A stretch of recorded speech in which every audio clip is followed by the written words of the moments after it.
This episode is brought to you by Reese's Peanut Butter Cups. Some things are just better together, like party playlists and Friday nights, campfires and ghost stories, peanut butter and chocolate.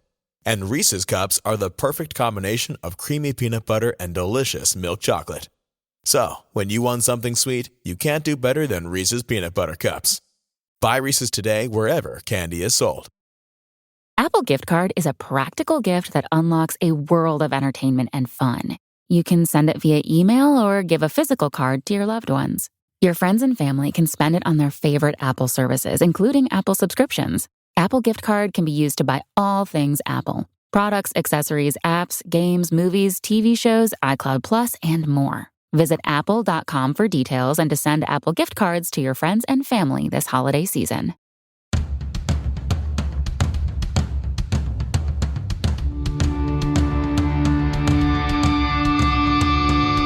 Hey, what's up? This is Sully from Godsmack. Strap on those boots, baby, because you are now in the trenches of the war room with the one and only Mistress Carrie right here on the Mistress Carrie podcast. What's up? This is Joe Rogan, and you're listening to Mistress Carrie. Her hair so lovely, pretty eyes. Hey, this is Brent from Shinedown, and you're listening to Mistress Carrie. Hey, Carrie, go put your bra on, girl. Hey, this is Steven Tyler, and you be listening to the baddest bitch in Boston, Mistress Carrie. What's up? This is Aaron from Stain, and you're listening to Mistress Carrie. Hi, everybody. This is Dave Grohl from the Foo Fighters, and you're listening to the one, the only Mistress Carrie. Hey, this is David from the band Disturbed, and you're listening to the baddest bitch in Boston, Mistress Carrie. Hi, Bruce Dickinson here from Iron Maiden. Yes, indeed, Miss Whiplash herself, Mistress Carrie, is here to unchain your brain. Hi, this is Flea from the Red Hot Chili Peppers. You're listening to Mistress Carrie. This is Dennis Leary. You are listening to my favorite, Mistress Carrie. Hey, this is Corey from Stone Sour, and you're listening to, you have the privilege of listening to Mistress Carrie. Oh, God. Oh, yeah. Hey, it's Mistress Carrie, reporting for duty from MCHQ for episode 181 of the Mistress Carrie podcast. And before we get to this week's guests, Jay and Dave from Rubikon, I want to first wish you a happy Thanksgiving, and second, remind you about everything you can find online at mistresscarrie.com. Of course, you can find all the episodes of the Mistress Carrie podcast, but you can also find all the episodes of my weekly video show, Cocktails in the War Room, too. You can check out my event and concert calendar for all of the shows coming to New England. You can find all of my social media links and check out the Mistress Carrie blog. New this week, my appearance in the new Sully Erna documentary, I Stand Alone, the Sully Erna Story, and my appearance in the documentary about Lacuna Coil, celebrating the 20th anniversary of their album, Coma Lies. And you can do some holiday shopping in the online Mistress Carrie store. I've got everything from beanies and hoodies to t-shirts and tank tops, coffee mugs, pint glasses, 7-in-1 bartender tools, bags that'll make it into any sporting event or concert, and so much more. Just check out the show notes of this episode or go straight to mistresscarrie.com. Jae Sims and Dave Raymond from Rubikon are some of my oldest friends in music. And since this weekend is one of the most traveled weekends of the year, a holiday where most people are spending time with those they love the most, I thought it was a great week to bring Dave and Jay on the show. The band Rubikon sprouted out of Boston more than 20 years ago, and the band is still going strong. Their new single, Lose It All, is out now, and their upcoming new album should be released in early 2024. To say these guys are part of my family would be an understatement. So if you've never heard of Rubikon, I am so excited that you're finding out about them right here on the podcast. So allow me to introduce you to Jae Sims and Dave Raymond from Rubikon. It's like you're a pro or something. Or something. Yeah. This broadcast hobby of yours. I hope it works out. Seems to have taken a life of its own. I hope it works out. Oh my goodness, I have been waiting to do this episode. Jay and Dave from Rubikon, how are you? We are doing so good, and it's even better to be sitting here talking to you. What's up, Dave? How you doing? It's so good to see you guys, even though I saw you not long ago, because you guys played a bunch of shows with Collective Soul, and I got to see you and hang out, which is how Jay got that fancy purple retro 70s baseball jersey. And here I was. So that night that I saw you guys at the Cabot Theater, we traded shirts. Absolutely. When you guys agreed to come on the show, because you guys made shirts. The only other color I wear besides black is like olive, like army green. And you guys made army green Rubikon shirts. I'm like, I'm going to wear their shirt. And then Jay shows up in my shirt. With an army green pullover. Yeah. So thanks a lot, Dave, for not wearing my show. Now you look like the outlier. I didn't get the memo. I'll have to check my email for that one. So I always get asked what the most like difficult interviews are to do. And I have found over the years that the better I know the bands and the people on the show, the harder it is to interview them, because sometimes I know stuff that I'm not supposed to know as an interviewer, but I know because I'm a friend. And so it's always a little nerve-wracking to like interview people where I could get you in trouble. I think that everything that could get us in trouble has probably been in the past. So I think, the noses stay pretty clean these days, literally and figuratively.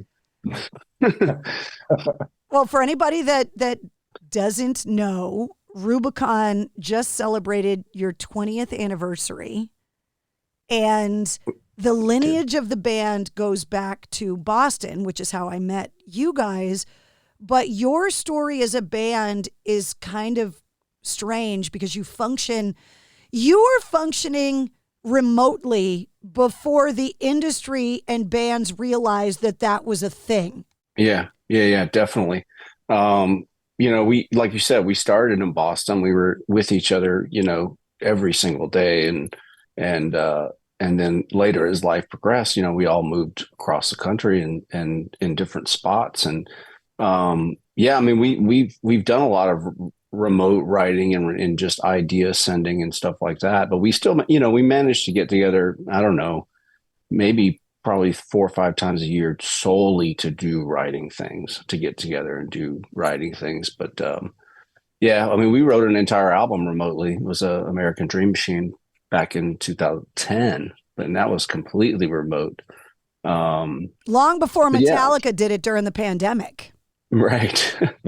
But it's been a unique situation, but also extremely blessed, and to be able to still do it after all these years, and with the same guys, and to be extremely close friends and closer than family in a lot of senses.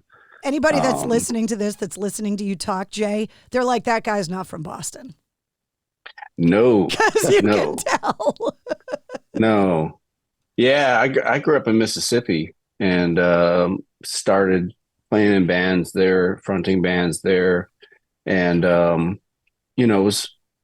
ran there for several years and just sort of exhausted my opportunities and my resources. And we used to like trade shows with like Three Doors Down, because they were from Biloxi, and we were stationed in Hattiesburg. But I literally moved to Boston on a whim. I went on a map and was like, great sports town. I was a Celtics fan growing up in Mississippi. So yeah, moved there, was in a band for about a year that I joined immediately upon moving. And then, but I knew all the guys in Rubikon. They were in another band called Johnny Wishbone. And they basically poached me from my other band, and I was happy to be poached. And I love Boston. Boston is just as much of my home as any other place that I've lived. And now you live in Nashville. Yes. Yep. Live in Nashville. Work at a recording studio here in Nashville. And man, life is pretty sweet. Dave, I met you during the Johnny Wishbone days, which is so crazy to me that I've known Rubikon as an entity for 20 years plus, but knew you guys before Jay moved from Mississippi as Johnny Wishbone. That's right. And it's crazy. It's a half a lifetime, right? I mean, it's a wonderful thing. I when I try to it's a whole adult. It's like not even like barely an adult, like a functioning, old enough to be a parent with a career in a 401k adult. Yes, exactly. Yes. Our relationship can rent a car. So, Dave, you're in Boston right now. Are you originally from Boston, born and raised?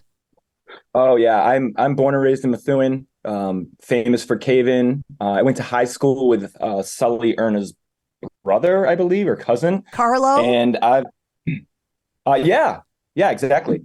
And yeah, I mean, I've lived abroad a few times, France, Argentina, Uruguay, but otherwise I'm just born and raised in New England and never plan on leaving here. It's paradise, you know? So before Jay moved up from Mississippi and before Johnny Wishbone became Rubicon, when did Johnny Wishbone start? Is that where the rest of the Rubicon guys all met? Did you meet as musicians or did you guys grow up together? So our drummer and I, Doug, went to undergrad in Boston together. We met, talked music from the first conversation, jammed a few days later. And he and I have been playing together for decades at this point. And we started Johnny Wishbone as a cover band in undergrad. And that, I swear, that first show that we played where they handed us $1,000 and all you can drink. And we're meeting these chicks who were coming up to us. And it was like a light bulb went off over our heads. And it was like, it seems to be the right career path. And so after undergrad, I had a chance to move back to France on a Fulbright, and I declined it, to try to be a rock star, which my parents, of course, they didn't like that at the time. But I was, my opinion was, hey, you started this, right? Like you got me my first guitar when I was a kid. You paid for lessons when I was, getting familiar with the instrument. So, no regrets. We did Johnny Wishbone. We kind of transitioned to being an original band. As we were graduating from college, played for a few years. As Jay mentioned, we were gigging with his band quite a bit and became tight with them. And so we would scheme in the audience and be like, look at him sing, huh? And so, one day it just made sense to have that conversation, with Jay. And it just all kind of clicked together. There's two ways to covet in rock and roll. You either covet the other guy's girl or you covet the other guy's band members. Mm-hmm. Oh, and here the crazy thing is that lust was also reversed. Like we would play shows with Johnny Wishbone, and I would just very specifically watch Dave and Huey, and I was just like those, like we could complement each other. Wait, what was the name of that band? My first Boston band, Steelhead. It was like a sort of stoner rock, like sort of Caius, and at the time there was several bands in Boston that were doing that, like Roadsaw and like Scissor Fight. And so, my very, very first tattoo is the Steelhead logo that I got done at a dude's house in Alston because tattoos were still illegal in Mass. Remember that? Oh, I remember. Yeah. So it was like, so was pot back then. Yeah. Oh yeah. I'm in this dude's kitchen, like sweating to death as he's like tattooing me. And I'm like, drinking beers and smoking pot at the same time. And like, I have a bunch of tattoos, but my first one, like I almost passed out, not from the pain, whatever that thing is that makes people, sort of nod out. But yeah, Steelhead. So, Dave, you touched on it a little bit. Whenever I talk to artists, because you guys have known me a long time, so you know that I have zero musical ability and cannot sing or write songs, but I'm just surrounded, fortunately, by people who can. I'm incredibly fascinated by the origins of a musician's career. So the first thing is, the theory is, my theory in music is you grow up, and there's the soundtrack to your childhood, the music that gets thrust upon you because of your parents or your older siblings or your badass cool uncle that everybody seems to have. And then there's a moment where you hear a band or a song or something and go, oh, no, hold on. I like that. And from that moment on, your musical identity changes. So growing up, what was the soundtrack to your lives? What were you hearing at home? Oh, I'll take that one. Awesome question. So at home, I was hearing the Doors and the Doobie Brothers, nothing too hard. But I had an older neighbor, and we would play baseball out in the street all the time. This older neighbor would be like, "Hey, Dave, you ever hear of Iron Maiden?" And I'm like, "What's an Iron Maiden?" And put on a cassette and be like, "Listen to this." And so he played, early Metallica for me, and just blew my mind. And I just was like, from 7, 8 years old, I was just full on metalhead. And it took me probably until my early 20s before I started to listen to things outside of metal, if that makes sense. Well, especially growing up for us, the music that we listened to was more than just what we liked. It was who we were. I think music, it's a lot more accessible and a lot more acceptable for people to have diverse musical backgrounds. But I think in the 80s specifically, the music that you listened to said everything about you to the rest of the world. Definitely. And so there's a lot of music that I like now that back in the 80s, I would have been like, that sucks. Yeah, same. Yeah, I just went to took one of my kids to Duran Duran a few weeks ago at the Garden. It was totally insane, an amazing show. And I never would have gone in the 80s if you were like Duran Duran. I would have been like, no way. Like if it's not Maiden or Metallica or Dio, it sucks, right? But it was great, right? I saw. That's how it was. I saw Depeche Mode last week, and like it just blew my mind. And then the week before that, I saw Måneskin. So it's like my musical taste is extraordinarily wide. Like I heavy music is my first love, and that's the kind of music that I make. But it's not necessarily what I listen to most of the time. Like my first exposure to music were my dad's records, and that was Pet Sounds, and that was Elvis and the Beatles and Ray Charles. And then I remember it like it was yesterday. And here it is. Here's the origin. Like you said, that one moment where you were like, oh. And it's ironic because I'm not a huge fan of this band. When I was in 8th grade, I played on the high school baseball team. And so we had practice after school. And I rode to practice with a couple of seniors.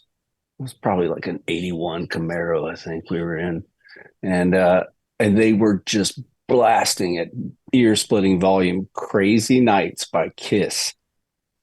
And I was like, I think this is for me. I think this is the thing. It's crazy. Not I'm one supposed of to go see Kiss's it. best songs. No, not at all. But yeah. I'm supposed to see them tonight in Nashville, by the way. Really? Yeah, I've never seen Kiss. I think I'm supposed to go tonight. So. You got to go once before they're not touring anymore. Go once. You got to experience it. I felt that this is our final tour thing like 4 farewell tours ago. Oh, yeah. Yeah, absolutely. Yeah, it's at this point, it's just to see it so you can say you saw it, I guess. Yeah, because you got to. But yeah, that opened the heavy metal doors, and then... yeah, ever since. You go from being a kid listening to the music that's around you to discovering music you love. But you guys, unlike me, also discovered some kind of musical ability. Does it run in the family? Because there's that discussion about whether or not it's inherited or learned. So do you guys carry musical ability in your genes, or are you first generation musicians? So both my parents are musicians.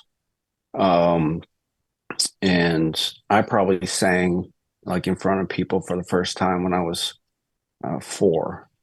I actually have a recording of it. It's pretty wild.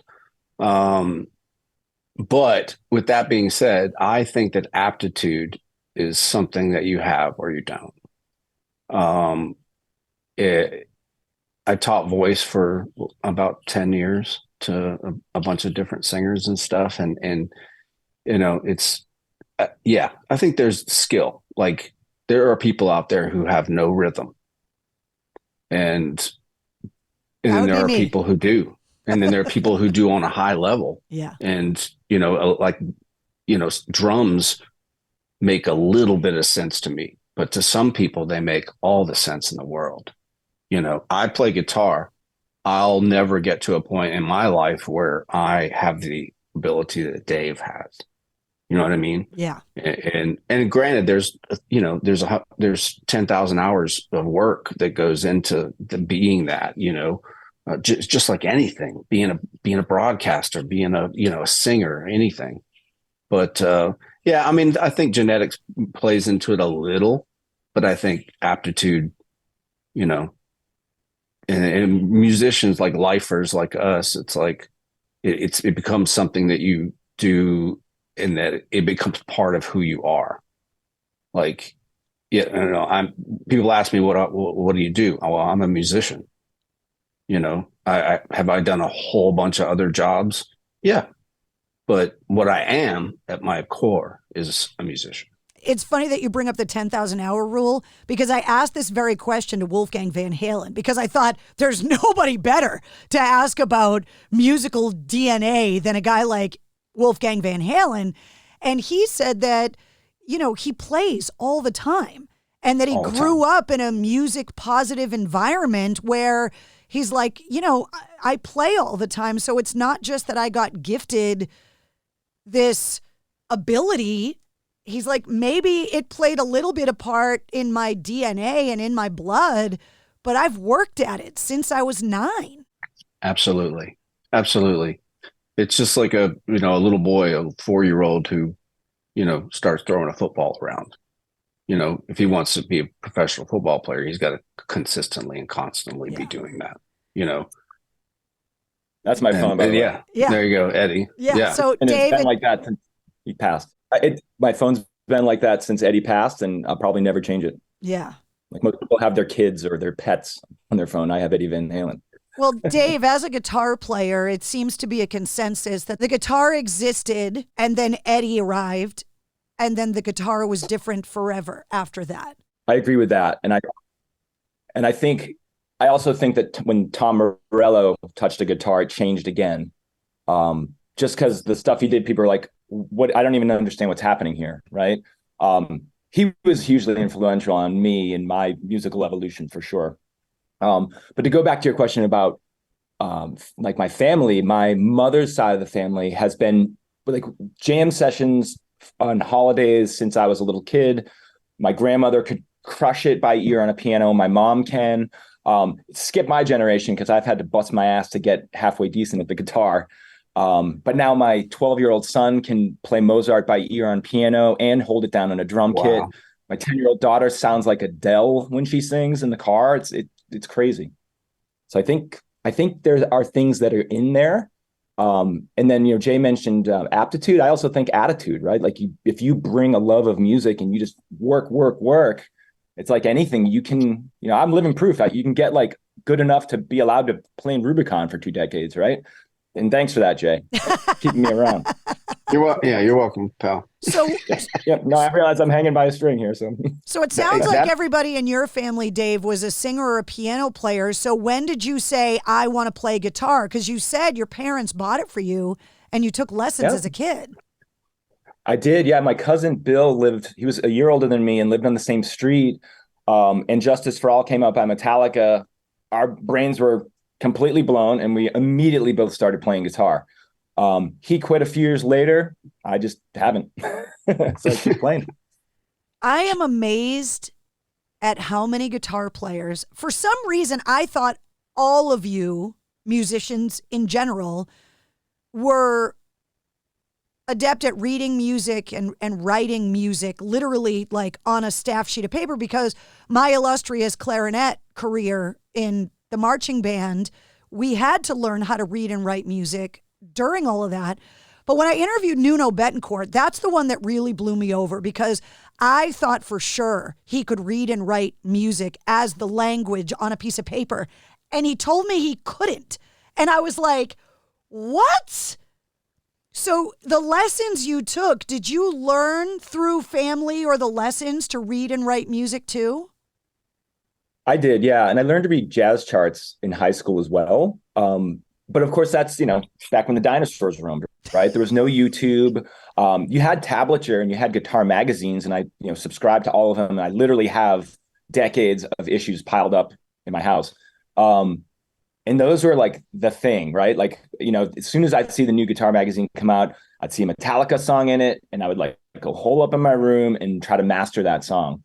But the tablature makes it a whole lot easier to make music accessible if you're not comfortable reading traditional notation. What was the first guitar that you ever had, both of you, and do you still have it? Well, okay, so I have a custom ESP shredder guitar that my grandmother bought me when I was in high school. She said, if you get straight A's this year, I'll get you any guitar you want. And I got this ridiculous red with black crack ESP shredder guitar. It was stolen from me on tour. I cried like a baby, and then I found it on eBay 5 years later and bought it back. And it's at a luthier right now being fixed up, but I still have that. That's like my first real guitar. Oh God. My first guitar was, I had to learn how to play acoustic before my dad would buy me an electric guitar. So he had it was a gut string classical guitar, which I still have.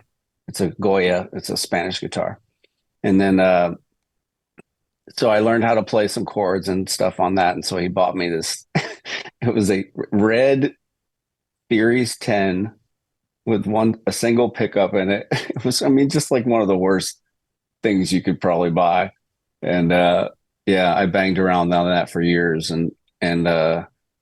but no, I don't still have it. I do, however, jump online every now and again to see if I could locate it, just because it'd be nice to have, But I've had 10 to 15 guitars that I don't have anymore that I wish I had back. And I just was pulling up a photo here. That red guitar right there is the one that my grandmother bought. Oh, hell yeah. Oh yeah. It's a ridiculous guitar too. It's actually quite amazing. It sounds and plays amazing guitar. I can't count the times I've talked to a guitar player that has regret about trading in their first guitar to upgrade, or a guitar getting stolen. Like Mark Tremonti had a Les Paul that his parents gave him get stolen in Boston, and he's never been able to get it back. And so it feels to me like, as a guitar player, part of your soul and DNA is in it, and being separated from it, it's like there's a lost love that's out there that you never get back again. It's heartbreaking. Theft is so violating. You know what I mean? Especially if it's something that holds not only material value, but also like sentimental value. Yeah. Oh, yeah, man. I feel that. It's very telling for players when you get that guitar and you're up in your bedroom and you're trying to learn these songs. Jason Hook from Flat Black told me recently that you get hooked when you can actually play something on a record to other people. And then you're like, okay, there's no turning back after that. So what was the first thing that you guys could play for real on your guitar as a kid? For me, I had a really cool guitar teacher in high school. He would teach me something theoretical, and I'd be like, hey man, this is boring. And he's like, okay, great. Now I'm going to show you how to integrate that into Rock You Like a Hurricane. Right. So that's like the first riff I ever learned. And he taught me the theory behind the power chord. And then he applied it in a way that spoke to me. Right. And I think a lot of music teachers would do well to follow that model of, what do the students want to learn, and, sneak the education in there, but give them what they're looking for.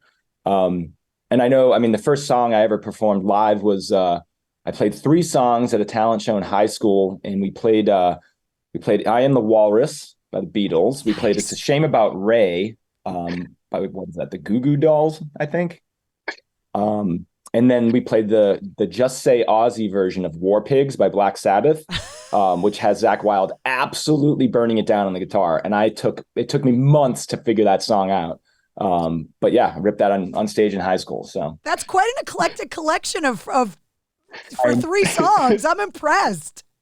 I know. It's one of the other band guys was like big into the Goo Goo Dolls, or whoever wrote It's a Shame About Ray. And he's like, can we play this, please? And I was like, I don't care. I'll play whatever, I make a corresponding playlist for every full-length episode of the podcast, which if you're listening right now, you can go in the show notes. So I make a playlist of all the songs and artists that get referenced in the interviews, in the hopes that maybe somebody for the first time didn't know that song by the Goo Goo Dolls or didn't know I Am the Walrus or whatever it is. And they go into the playlist so that they can easily find it. And this is going to be an eclectic playlist. It is. Well, I was going to say earlier, if you were to cruise around the country in a van with Rubikon, you would go from Mos Def, who's one of our collectively like our favorite rappers of all time. We go right into like Shadow Boxer by Fiona Apple, right into something by Megadeth, and then into something by like the James Gang, right? It's like we are all over the map. Yeah. Didn't used to be that way. Yeah. No. Dude, I sang a million songs when I was young, but the first song I sang for me actually is for my girlfriend. Patience, Guns N' Roses. Oh, that was the one. Did you put it on a mixtape, you romantic bastard? No, dude, I sang it in front of her. Whoa! Yeah, but that was learned on guitar, which is, that's such a simple song, but for me, it was a big deal at the time. So it seems to be a trend. I talk to songwriters a lot about brilliant songwriting, and the concept of simplicity continues to come up, where it doesn't need to be Rush or Iron Maiden complexity level to be great. Sometimes the simplest way is the more brilliant way. Yeah, and I know Dave. Dave's a guitar player, and he really appreciates guys that are uber proficient at their instruments and stuff. And I don't care how many notes a guitar player can play, or how many beats a drummer can play. I'll give you an example. And like, I was a massive Tool fan. I saw Tool on Lollapalooza. I had never heard of them. They were on a side stage. At the same time, they were playing with Rage Against the Machine on that side stage, and my jaw was on the ground. And so their first 3 records I thought were just absolute brilliant hard rock, technical prog metal. I loved it. And then I feel like they just started wanting to show how good they could play all the time. You know what I mean? 10-minute songs, 11, these huge jams. And that's where I fell off. Like, yeah, less is more applies in a lot of scenarios, but like for me, it's always song first.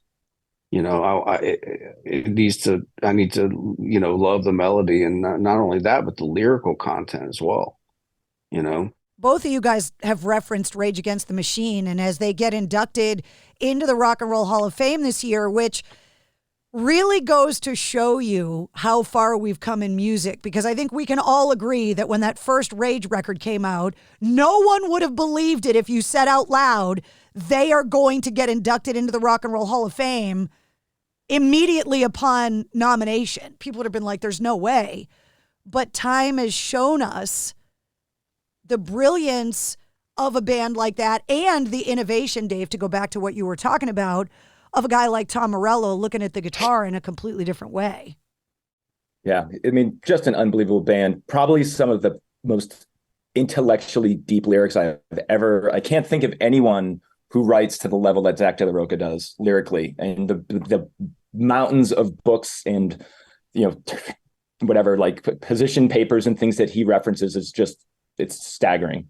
I'm a huge fan. Timmy C is like top 5 bass player for me. His groove is he's just nasty. So yeah, I'm all for them being in the Rock Hall of Fame. That's for sure. And it's funny because people talk about Zach's lyrics and obviously just the energy of the performance. They talk about Tom's innovation with guitar, but you guys can speak to this because Doug and Huey from Rubikon are such a succinct rhythm section that the rhythm section of Rage cannot be understated. Oh, definitely not. Brad, and I didn't even mention Brad, and I should have, but like he is a crushing drummer. And him and Tim, without them just laying it down, Tom's riffs would feel anemic, right? They just wouldn't land with that power that Rage has. They're just unbelievable. Back when Battle of Los Angeles came out, I got to interview Tim, and he was staying at that big fancy hotel in Copley Square. that's like diagonally across from the library. You guys know the one I'm talking about with the with the big red overhangs. I forget, is it the Commonwealth Hotel, whatever it is? Yeah, and obviously at that point, like Rage was like the biggest bitch. So they had to smuggle me into the hotel, and they had this suite where they were going to let me interview him. And one of the questions that I asked him, and I took it as a compliment because he was like, nobody's ever asked me that before, was I asked him, could you ever imagine playing with a different drummer because of the way your rhythm section feeds off of each other?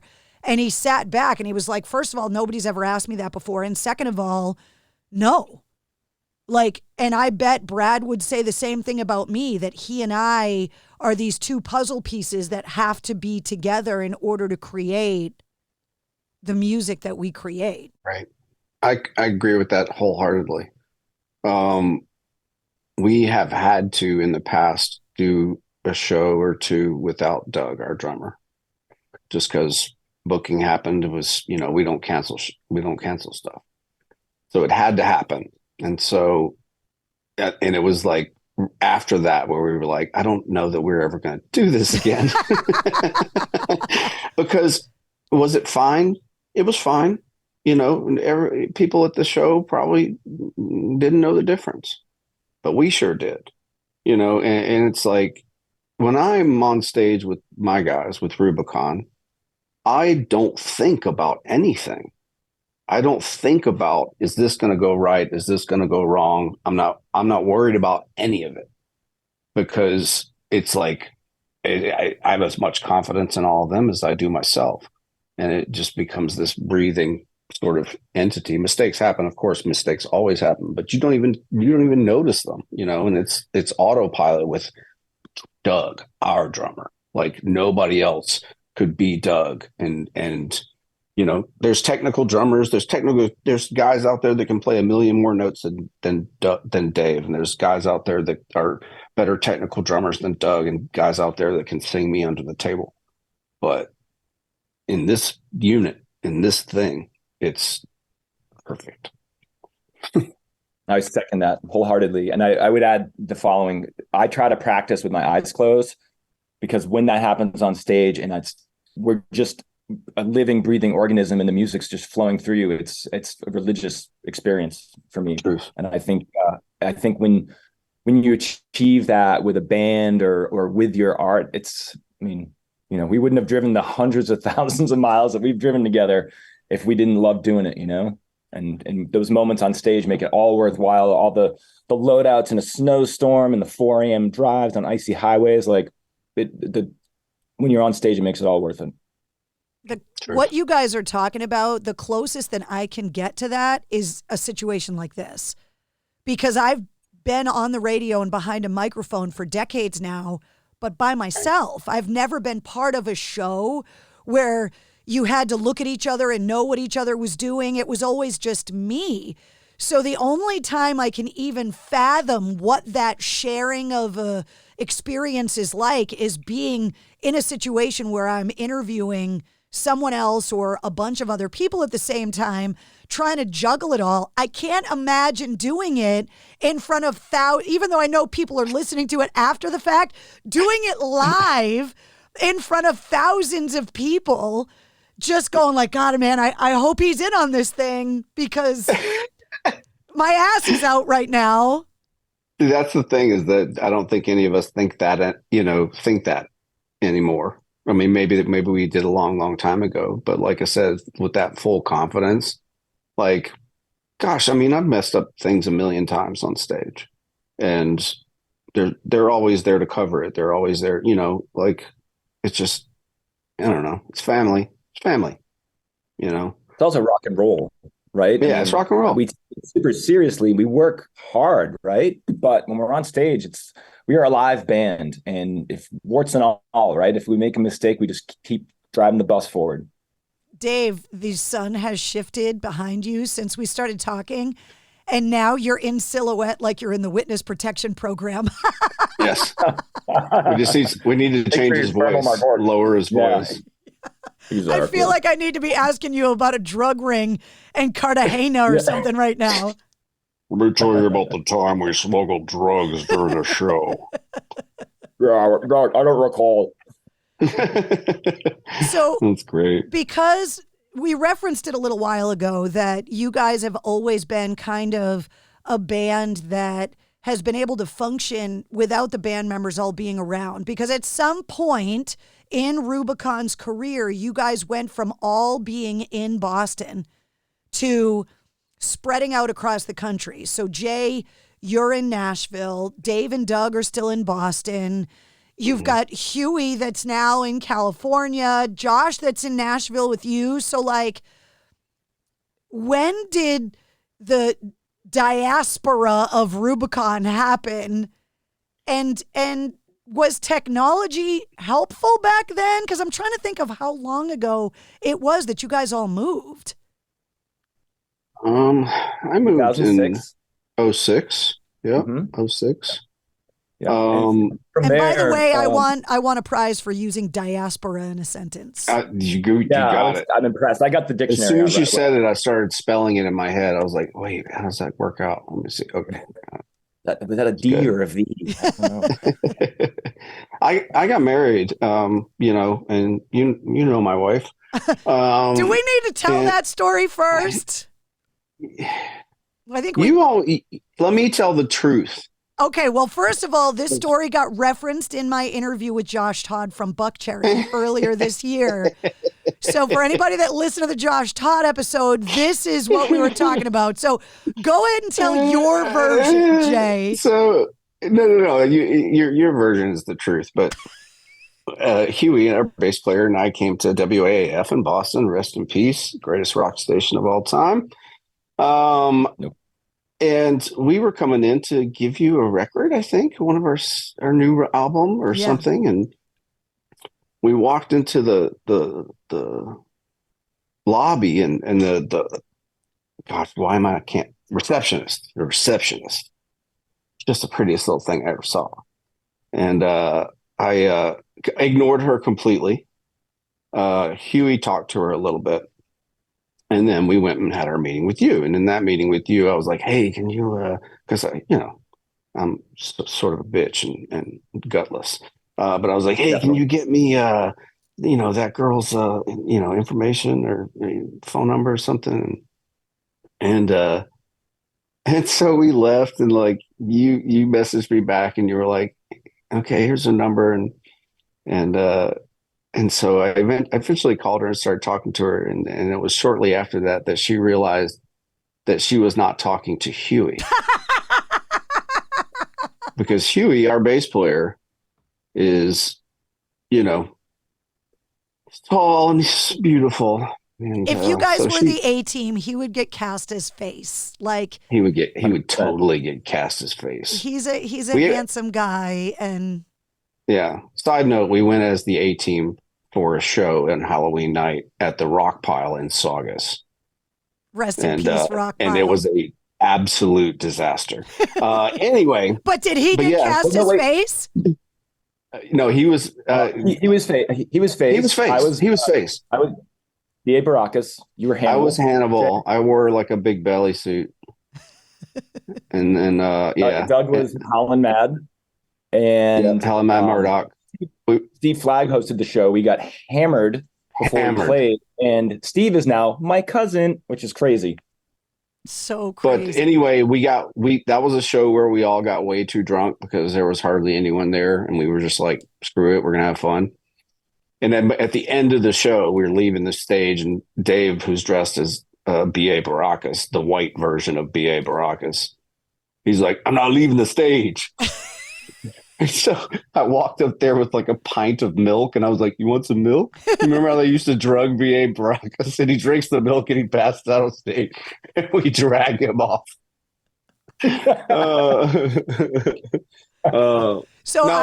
We were always very protective of our cute receptionist because bands and people were always coming in and out of the building and always wanting to hit on the receptionist.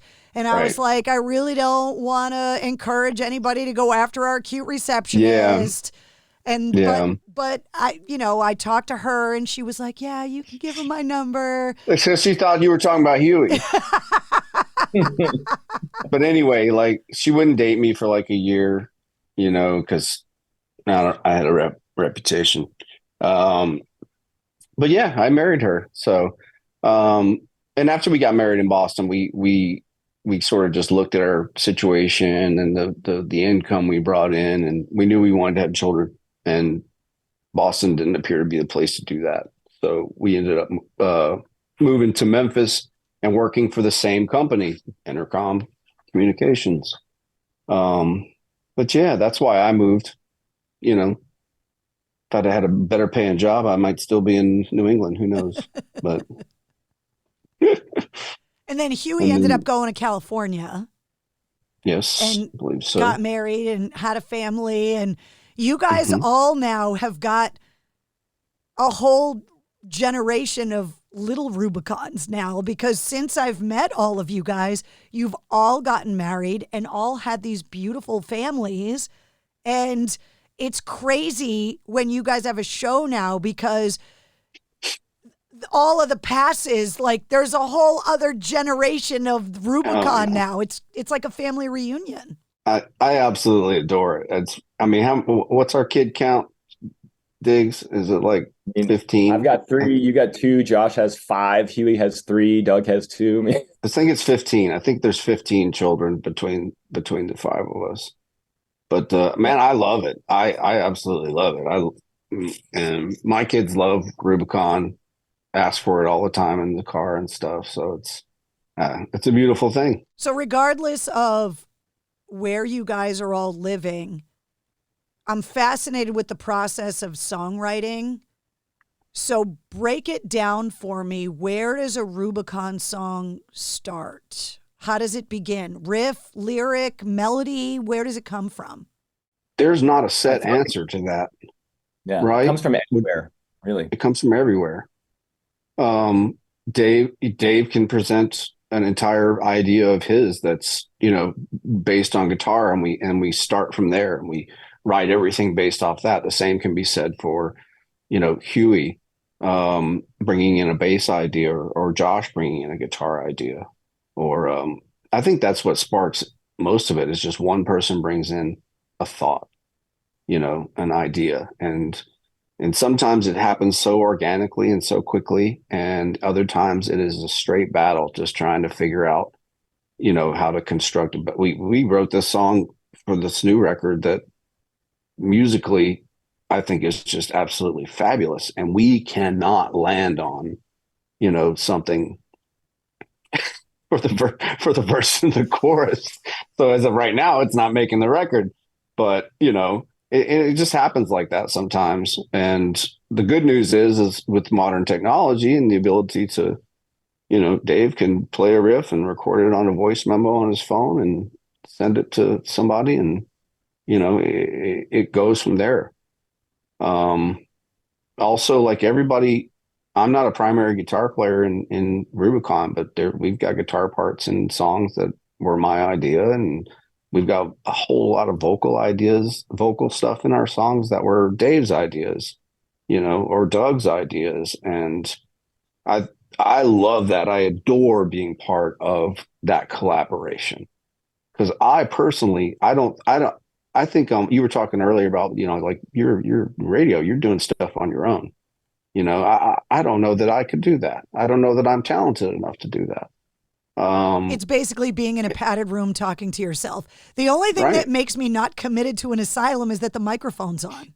Yeah, absolutely. I've considered doing solo stuff over the years, but I don't think that's who I am. I think I'm a band guy.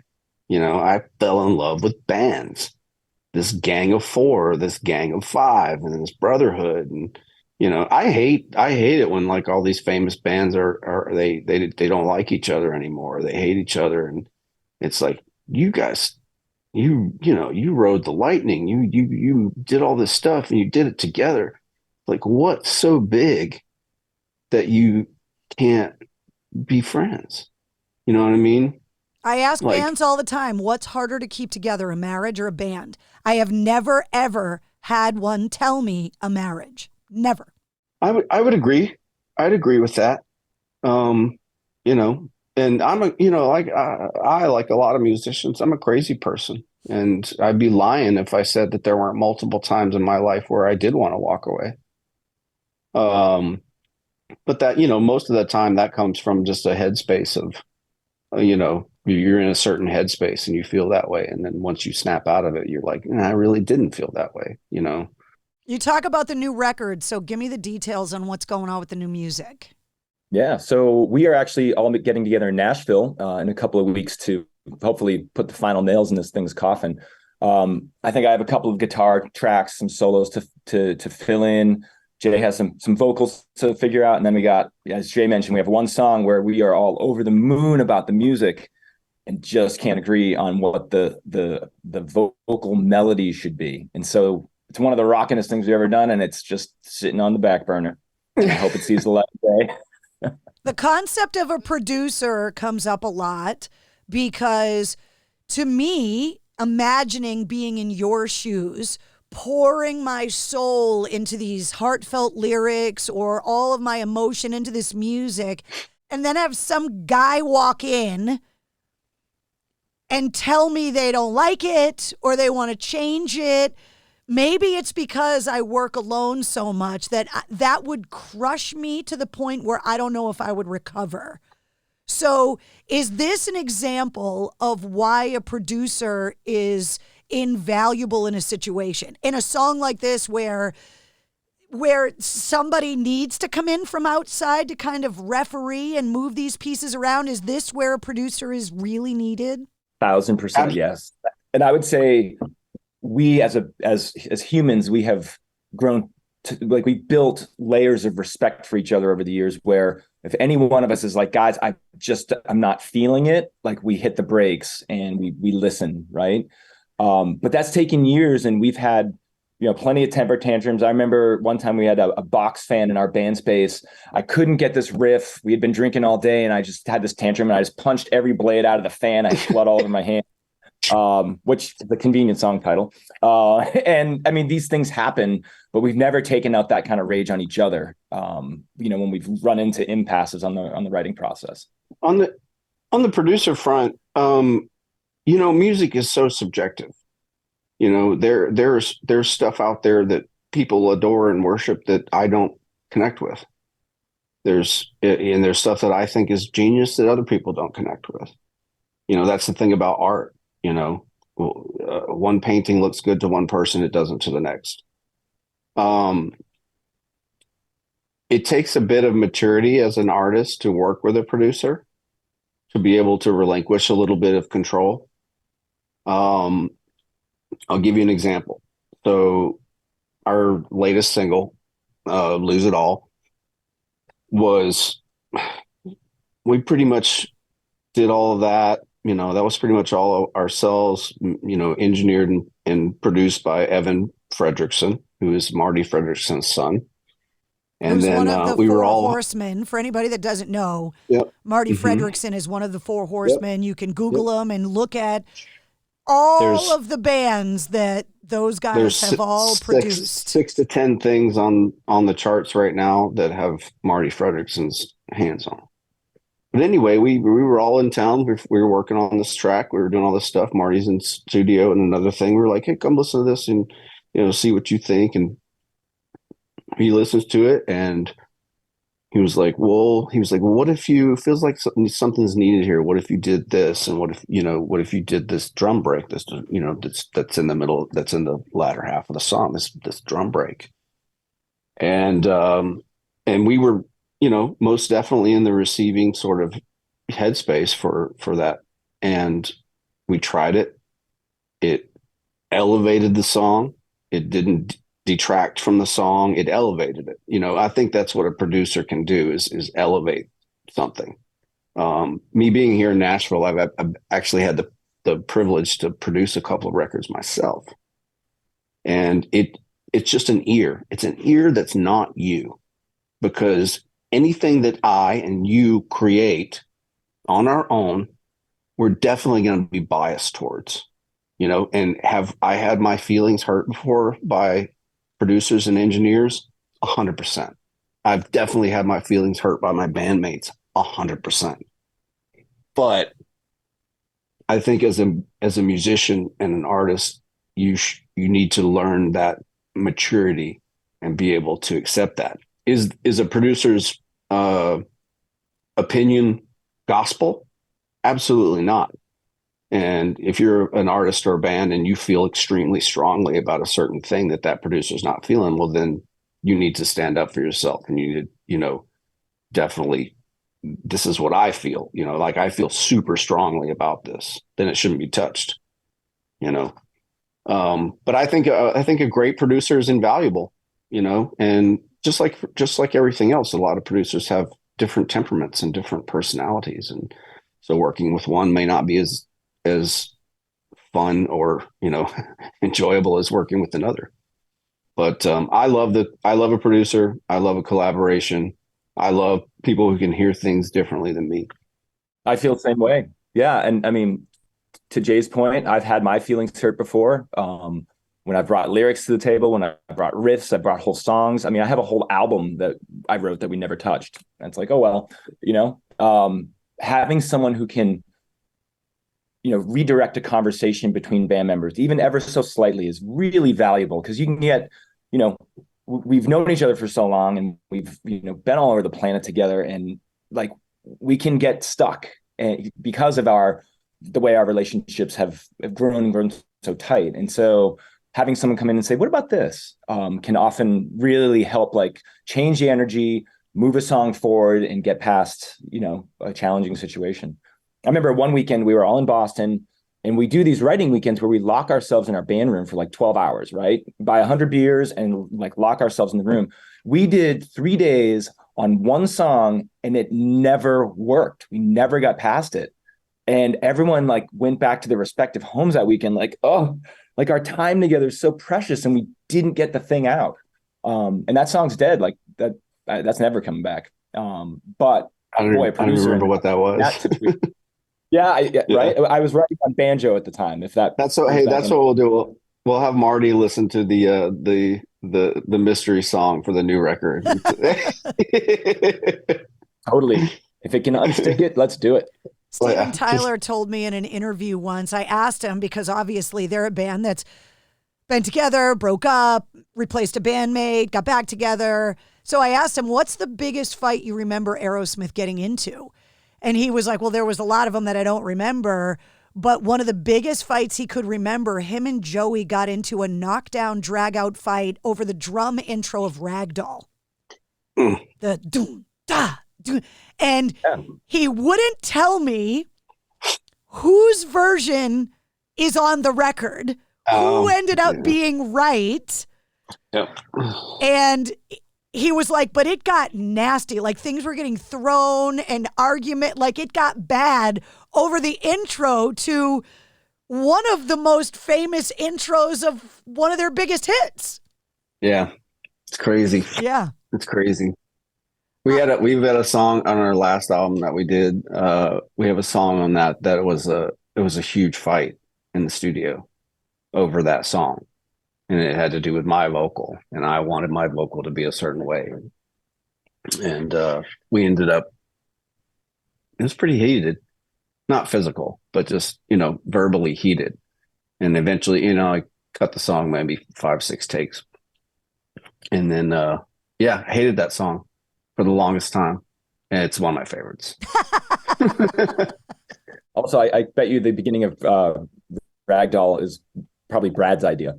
Like, the third party came in and said, just do it like this. And seriously, the two fighters, right? Neither of them won. Yeah, it's like you got to bring the ref in and call it a draw, because it's just like, but it's so funny to me because songs become so iconic to the fan, right? Like, you were talking about your love of Eddie Van Halen. Like, I bet going back and listening to early versions of Van Halen songs, because we know how they ended up, but to hear the demos and to hear how the song changed through the creative process, like, it would be so weird to us to hear those early versions and how they've changed so much to become the iconic Van Halen song that we know and love now. Yeah, I totally agree with that. And I can tell you from Rubikon, I have versions of songs where it's, me playing into a voice memo. And then eventually it's Doug and I in a room with a phone perched on an amp, and it's just drums and guitar. Then eventually, Doug and Huey and I in a room jamming, and I have like these songs that are like layers of sediment, right? And you can go back and unearth the initial skeleton and be like, huh, yeah, we were onto something, because, years later, sometimes that thing that you started, whatever in your basement evolves into a song that makes it to the album. And it's really fun to go back and dig through those layers and see how it started. It's like that Peter Jackson docu-series about the Beatles. Did you watch that? Where you could watch Paul McCartney and you're like, wait, I know how the song ended up. But watching his brain pull those ideas out of the ether, to me, as someone that can't write songs, it was fascinating to kind of be a fly on the wall and be able to observe it. Absolutely. And that coming from I was just as amazed as you, and I do write songs. And I was just like, but no, flabbergasted at that whole process. I love that documentary because it really humanized all of them. And you saw like internal conflict, and, everybody was pissed that Yoko was around. She wasn't just around. She was sitting in the middle of the room knitting. Okay. But yeah, it's amazing. One of my favorite parts in that documentary is where they're trying to find the line, Tucson, Arizona, like, because they went through like 2 or 3 different, I can't remember the first part of that. Tucson, Arizona. But it was like there was quite a piece in there of how they're trying to land on that. And they're trying to, like, what rhymes with this, what rhymes with this. And eventually they land on Tucson, Arizona. It's crazy, And that's what it is. That's what the creative process is, Like, I've done a few co-writes on some songs here in Nashville. And it's just like, what do you want the song to be? What do you want the song to be about? And once you land on that, it's like, okay, so what do you want to say? You don't have to think about lyrics, really. You just have to figure out what you want to say. And then from what you want to say, figure out a way to sing it. So, you know what I mean? But I love that documentary. It was absolutely fascinating. Beatles, one of my all-time favorites. Me too, for sure. I always ask songwriters on the show this question, and it comes from a songwriting place. It's not a favorite song question at all. It's a songwriter's question. Can you give me an example of a song you covet, that you wish you wrote, that you think is perfectly crafted, that is the ultimate definition of songwriting if you looked it up in the dictionary, but then you got to break it down as a songwriter and tell me why you think it's so brilliant? Any artist, any genre, that doesn't matter. Okay. Let's see. I think you take a song like Purple Rain, it has a very specific structure, and there's a million amazing, almost perfect song, perfect songs that don't necessarily have that structure. But that song in particular has everything for me. It has lyrics that mean something, lyrics that invoke an emotional response. You know what I mean? And that's anything. That's love. That's anger, heartbreak, hate, all of that. When I'm listening to music, I need music to elicit that from me. I need to feel joy. I need to feel something. And if I don't feel any of those things, then it practically means nothing to me. So Purple Rain, amazing verse, incredible singable chorus, but then musicianship on top of it. One of the greatest guitar players that ever lived. I just got back from Paisley Park, by the way. To me, that's a perfect example of a perfect traditionally written song. Verse, chorus, instrumental break, chorus. I mean, most pop songs have that kind of form and that sort of makeup. But then on the flip side of that, take a look at a song called like Aerials. System of a Down. To me, again, that's a very perfect song. But it has to do with makeup and amazing lyrics, incredible melody, killer chorus. So yeah, I'm always going to be about the song. What an amazing question. And there's probably a million songs out there, but Jay just brought up System of a Down. So I'm going to go with them. Ozfest 87. I met them at an in-store at Daddy's Junkie Music, which is no longer around, in Boston. I met them in Incubus. Hadn't seen the show. They did the day before they did just an in-store. And met those guys, met the Incubus guys. Everyone was super nice. And then the next day I saw them and I had not heard a single note of System. They walk on stage and they open with Sweet Pea with a and within 30 seconds, I was like, this is the best band in the world. Like, I was completely blown away by their energy. I mean, they were crazy energetic on stage. The lyrics were like, so punk influenced and so raw and so aggressive. I couldn't believe that they were that great. And I devoured that album and in their entire catalog, and I've seen them a million times. And so I'll just start with Sweet Pea because it's just such a great tune. It's, to Jay's point, it's not crazy prog. It's like very verse, chorus, but it just works. And it's just a monster tune. You guys spend so much time on the road together, and being a former tech and knowing what it's like to travel as much as you do, there's certain constants on the road. So I have some questions about touring. Number one, what's a movie Rubicon cannot go one tour stop without quoting? I know the answer to this. I know the answer to this too. Actually, there's a few different movies. There's a few. Spinal Tap, for sure. Always. Team America. Always. All right, Gary. Yeah, definitely. Yeah, I think those two get quoted more than anything else, and watched. For sure. What about the 3 a.m. fuel stop, truck stop in the middle of nowhere? Craziest thing you've ever bought at a truck stop, and the go-to that you need that you go in looking for. Manson told me cheese-filled hot dogs. Changed my whole perspective. Cheese-filled hot dogs. I think, yeah, go ahead. I mean, probably like in Texas, we bought like a handle of Jack Daniels at a gas station at 3 a.m. just because you could, right?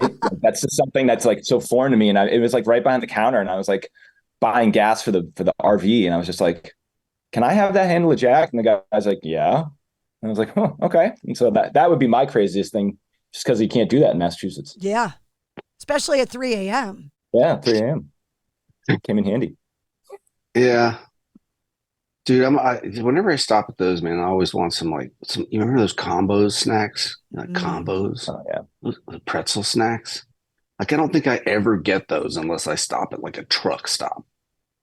And then, as far as crazy, I don't know that I've ever bought anything crazy. Those truck stops sell everything. Oh, I know. They got radar detectors and like Blu-ray players that fit in your truck and all kinds of stuff. Home decor. It's like a pharmacy.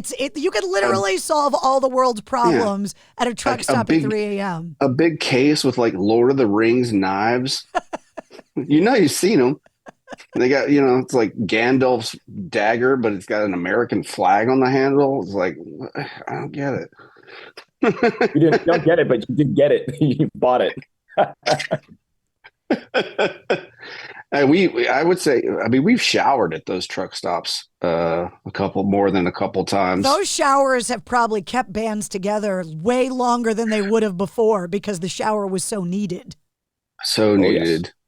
Back in the day, we toured the country and we all lived in this RV. It was like a Class C RV, and it was my dog went with us, so we had a dog that lived on the RV with us. And I think at one point there was like a 12-day stretch where no one had been able to get a shower. Oh, or, we had a show every night. Remember that? Yeah, we had a show every night. We never took days off. It got pretty ripe in there, with the dog and everything else. Showers are necessary, man. Well, that brings me to the geezer question. That's what I call it. I'll preface it by saying that I never brought up a musician's pets really before, but Geezer Butler let it slip that he had 5 dogs and 13 cats. And I asked him, because he's a big animal rights person, and I asked him, well, how do you keep it all straight?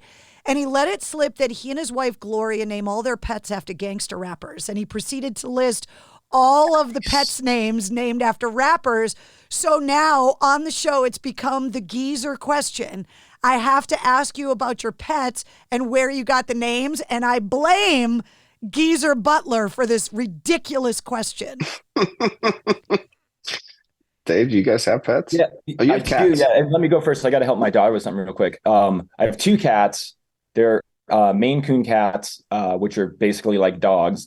And I always, my wife and I let our kids name them. So we have one whose name is Luigi, and the other one, you can guess, but you'll be wrong. The other one's name is Noob, like N00B, like a noob gamer. Yeah, got it. So Noob and Louie. Got it. You can tell the kids are into the games. Oh, yeah. We have a 90-pound boxer named Drax the Destroyer after the Marvel movies. We have an orange cat named Weasley after the Harry Potter movies. And we have a snake. We have a ball python that my son wanted, and its name is Snappy because he's not friendly. And you have to feed that thing, which I could not do that. I can't. I'm a dog person. This is a dog house. Sure. I couldn't be feeding live things to other live things. Yeah. I can't. You don't feed them. They're not live. So you order them and they come frozen. And so you have to thaw them out and then give them to the snake. Still. Yeah. We've been trying to convince my son to let us rehome the snake, but so far to no avail. I'm gonna stick with the pug. I love pugs. I'm good with the pug. That's she doesn't. That's what my dog is. He's a 20 times larger pug. Yeah. He's just a big goon. And he snores and makes all kinds of noises, and he's always trying to get up on my business. I can never take a dumper in peace because he just comes in there and just he just stares at me. Is it more relaxing for you to be home or out on the road with the band? Because it sounds like chaos either way. Between the kids and the animals. No, man, it's way more relaxing to be at home. When I'm at home, I don't have to go to bed at 4 a.m., every night because you had to drive 3 hours after the show. Yeah. So that being said, I love touring. Yeah.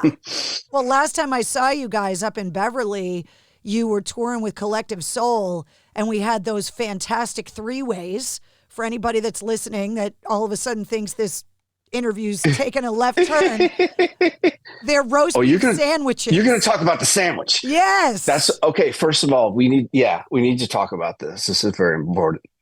That was the greatest sandwich I ever had. I'm getting emotional thinking about it. It was the greatest sandwich I ever had. And I wasn't going to eat one.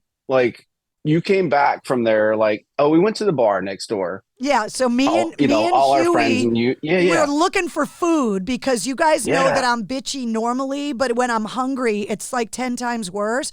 So I'm somebody needs to feed me. I need to know where I can get food. And they were go get roast beef sandwiches that right over the bridge in Salem, Mass. And the North Shore of Massachusetts is known for these roast beef sandwiches. Oh, I know. And cheese, mayo, and barbecue sauce is what's called a 3-way.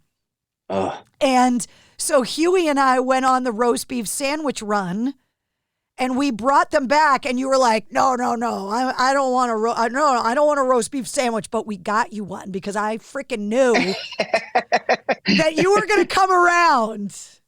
Well, so I wasn't necessarily hungry, but you guys sat down next to me and you started eating, and like you guys are like almost done, and the smell, I couldn't take it anymore. And then I was like, "Is there another one of those?" And you were like, "Yeah, there is." Best. Oh my gosh! Like I got to find out how to get him to mail me some or something. Shout out to Spencer Charnas from Ice 9 Kills. He's the guy that introduced me to my first three-way. So good.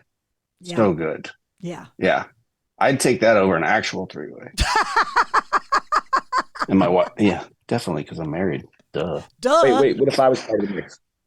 What? Would you consider, if I was part of the mix, would you reconsider, Jay?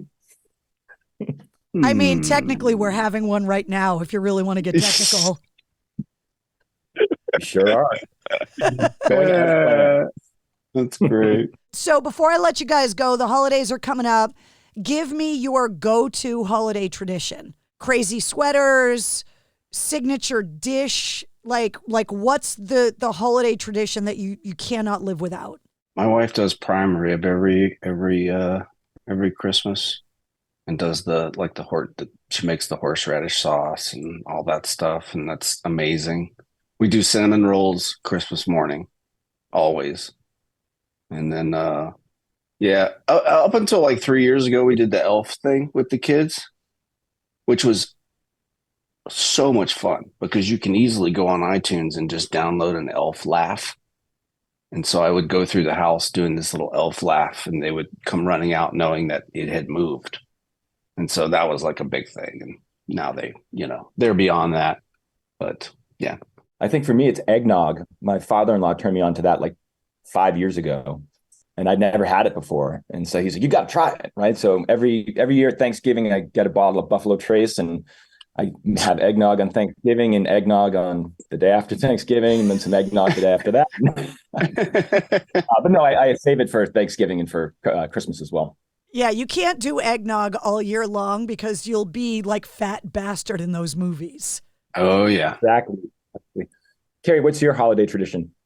My sister and I get up first thing in the morning because we cook Thanksgiving and Christmas, and we do cinnamon rolls and mimosas while we're like doing the turkey. Christmas lasagna. It's the only time of the year I make lasagna. I make it at Christmas. Yes. And then because we do all the cooking, my cousin Christy comes over to like help peel vegetables like late morning. And she always brings a tray of Rice Krispie treats. And that is our like breakfast because it's the only thing my sister and I didn't have to make. And we eat them by ripping them apart. Like, I don't understand people that cut Rice Krispie treats into like squares. We just take handfuls, which the first time my husband came to a holiday when we were dating, he was like, "You guys are savages. What is wrong with you?" Because we just rip the tray of Rice Krispie treats apart. But I think that's the smartest way to go about it. Your hands are getting sticky either way. Yeah, and they're good when they're super stretchy. So mimosas, Rice Krispie treats, and lasagna to me is Christmas. Awesome. And spiked hot apple cider that will get you wasted if you're not careful. I make it to tailgate Pat's games too. And if you don't show it the respect it's due, it'll knock you on your ass. Yeah. But isn't it funny how certain things associate with like that day? Like it's just. Absolutely. Yeah. You ever eat Thanksgiving dinner and you're like, "Man, why don't we make this food more often?" Because it's a pain in the balls. Yeah. Yeah. But like we have like green bean casserole and like sweet potato casserole and stuff like that. And it's like, stuff's so good. I will tell you guys, stuffing in a waffle maker the next day is the greatest bread for a hot turkey sandwich you will ever have. We call them stuffles. You just changed the game. Dude, I'm telling you, leftover stuffing in the waffle iron, you'll never go back. I'm going to make Mickey Mouse stuff in waffles. and my Mickey Mouse maker. You'll never go back. They're freaking delicious. All right, so we gotta talk business before I let you guys go. What's the plan for Rubikon in 2024? You obviously have a new record you're trying to finish up. So what's going on after that? Well, we've got the singles out now, and we're working on the rest of the record. I think what we're shooting for probably is a record release at the beginning of the year. We have a show coming up the first December 3rd in California with our Bros in Buckcherry. And then second half of January, for the first time ever, we're heading overseas, and we're going to do 2 weeks in the UK, Wales, and Scotland with our Bros in Buckcherry. And then, after that, we'll see what's next. Buckcherry is one of the bands that works with Marty Fredrickson that we were talking about earlier. And Josh Todd told me that you guys fish from time to time. Oh, yeah. Is he a good fisherman? He's a good fisherman. He likes to bass fish, and that's what I like. I enjoy doing that too. So when they were here during the cycle for the last record, he and I would split at like 3:00 and go fish till dusk in my little boat. And what a sweet guy. Love him to death. And it's very, very much like a family atmosphere when we get to tour with those guys.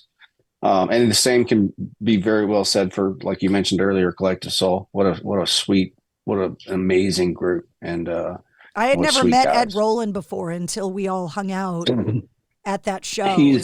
Oh my gosh, he's great. He's just a character and just the sweetest guy.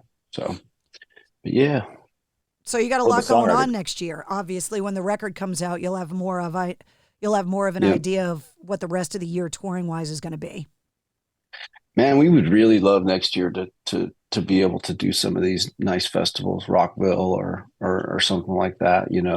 Not only to play them, but to meet a lot of these great bands and these acts and stuff that are out. But we're going to be pretty active next year. We'll just see where it all shakes out after the UK.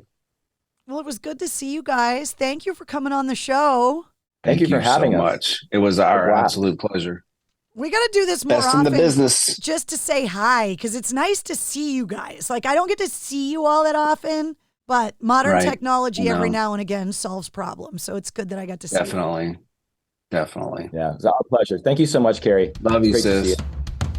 There they are, Jae and Dave from Rubikon. The new single, Lose It All, is out now. And of course is featured on the corresponding playlist for this week's episode. All you got to do is check the show notes. You'll find all the Rubikon links and some of Jae and Dave's links as well, all the Mistress Carrie links, and the link to this week's corresponding playlist that features all of the Rubikon music and all the songs and artists that we mentioned in the episode. I make a corresponding playlist for every full-length episode of the podcast, and of course, new episodes come out every Wednesday.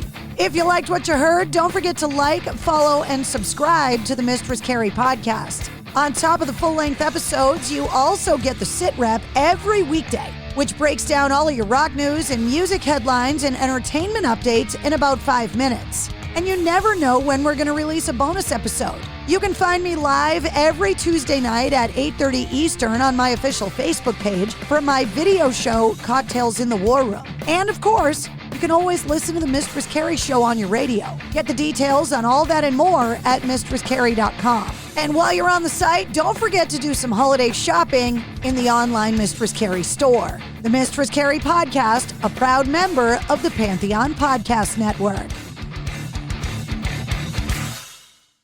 It's time to get your checking account to zero with free checking from PenFed. That's zero ATM fees, zero balance requirements, and zero time spent waiting for your paycheck to direct deposit because you can receive it up to 2 days early.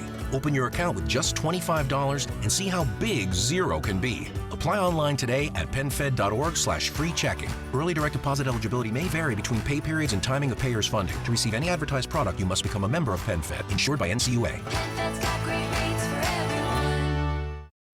Hey folks, Stefan Shirazi and Renee Richardson here from the Metallica Report. And we are proud members of the Pantheon podcast family, where the best of music and podcasts unite. We've got something pretty cool for you. we're giving away an exclusive Metallica merch package worth over $250. That's a whole lot of Scary Guys, skulls, M72, and other sought-after Metallica swag.